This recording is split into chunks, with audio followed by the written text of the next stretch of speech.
Now let's dive deep into this big LGBTQ story for today. I'm Al Ferguson, and let's queer up faith. Cardinal Müller slams gay lobby before the Pope's vote. In a headline that's stirring debate across the global Catholic community, conservative German Cardinal Gerhard Müller has slammed the new film Conclave, warning fellow cardinals not to behave like the scheming clerics portrayed in it. Speaking to the Times of London, Müller insisted, quote, "It's not a power game played by stupid people looking to manipulate like in this film, which has nothing to do with reality," end quote. But what's making bigger waves, especially for LGBTQ audiences, is his renewed attack on what he calls the homosexual lobbies. That's a quote. In La Stampa, Müller declared, quote, "The homosexual lobbies want to equate unions between people of the same sex to marriage, but this totally contradicts the doctrine of the Bible," end quote. He's not clear whether he means lobbyists inside the Vatican or beyond, but this the rhetoric comes just days before the College of Cardinals convenes to choose the new pope, nearly 80% of whom were appointed by the late Pope Francis, known for a more inclusive tone. The conclave, as it's called, is on the verge of happening as bombshells in resignation through the Vatican. Belgian canon law scholar Rik Torfs told the London Times that the majority of the cardinals voting for the next pope are probably gay, despite church teachings labeling homosexuality as sinful. Müller has long clashed with Pope Francis, especially after the Pope allowed blessings for same-sex couples last year. Müller called it, quote, "an obvious heresy," end quote. As the conclave nears, LGBTQ Catholics and allies, both outside and inside the church around the world, are watching closely. Because what happens in the Sistine Chapel won't just shape doctrine, it may define the church's future stance on love, identity, and belonging. The decision at Conclave will have significant effects on the entire LGBTQ community, as the new pope dramatically influences both political and public opinion on gay acceptance. It's an interesting story. First off, I want to go back to the Catholic scholar. There has been lots of reporting, we have reported it, that as high as 80% estimates of Catholic clergy are gay men. They're closeted gay men.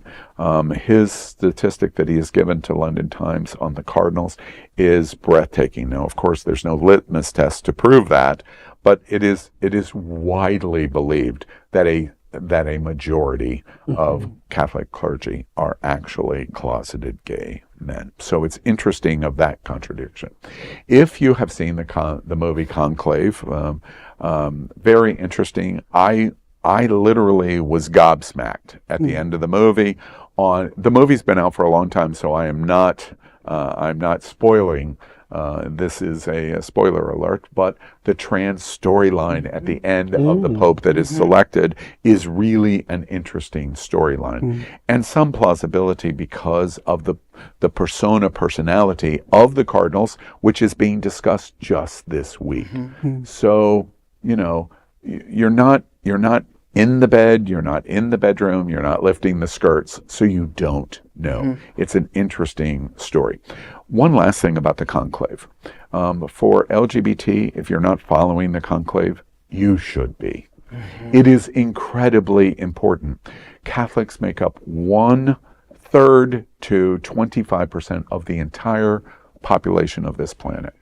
And what is led by the Pope is very powerful, both on the politics of countries and on the populist opinion of our people. Two leading contenders of cardinals for the Pope. One is a Filipino cardinal who could be the first from Asia, considered very liberal, has been very pro on his acceptance of LGBT and doing a message of love of the LGBTQ community. One of the other leading contenders is a cardinal from Hungary who is friends with the Iron Fist dictator of Hungary, who has now banned any representation of LGBT in the country, cited by that cardinal. Now, for LGBT worldwide, in America's influence, in Europe's influence, in South America's influence, in Asia's influence, who would we want to be the next pope? You have a clear choice, all decided by this conclave. So I highly recommend we watch the next day. It's very important for us. Personally, I think that this tired, old, bejeweled creature in fancy shoes with a smoking purse, who is as disgusting as Pope Benedict XVI, aka Cardinal Rat, should just shut the fuck up. Old men in brocade gowns shouldn't throw stones.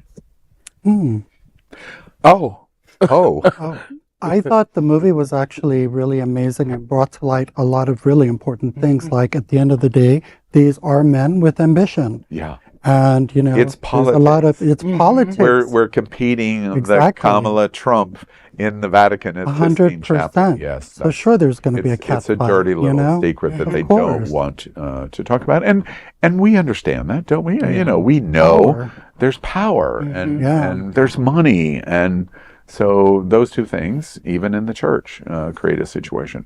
But there's better power and worse power, and that's our hope of what's is going to happen. And you get to ride in the Pope Mobile. Yeah, God help us all. That's right. And I'm a person of faith. I watch these days and go, I'm very hopeful. That Filipino cardinal, I forgive me for not being able to remember his name, but his selection by the conclave would just be astounding in our world. It would have dramatic effect in the world, and it would continue Francis's vision, which would be amazing, and perhaps even to the next step, because Francis, at the end of the day, while we are positive about what he did and many of the things that he said, it's still a mixed bag. He takes one step forward, maybe two steps back. Didn't he use some anti-gay slurs? Yeah, and a lot of people argue that was a language issue. But at the end of the day, he was not, he's not Joe Biden, etc. So this new pope, fingers crossed, could really have significant effects on helping heal the religious faith. And one other thing of why this is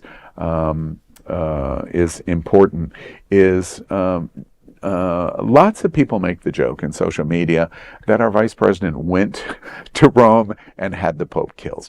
So, I saw that. I saw social media around that. Blood on his hoof. I'm done. I'm out of here. But watch the conclave, because it's really, we're living in a time where dramatic, positive, maybe dramatic negative things could happen. That is a big LGBT story for today. There is no other queer nonprofit media platform like this in the entire world.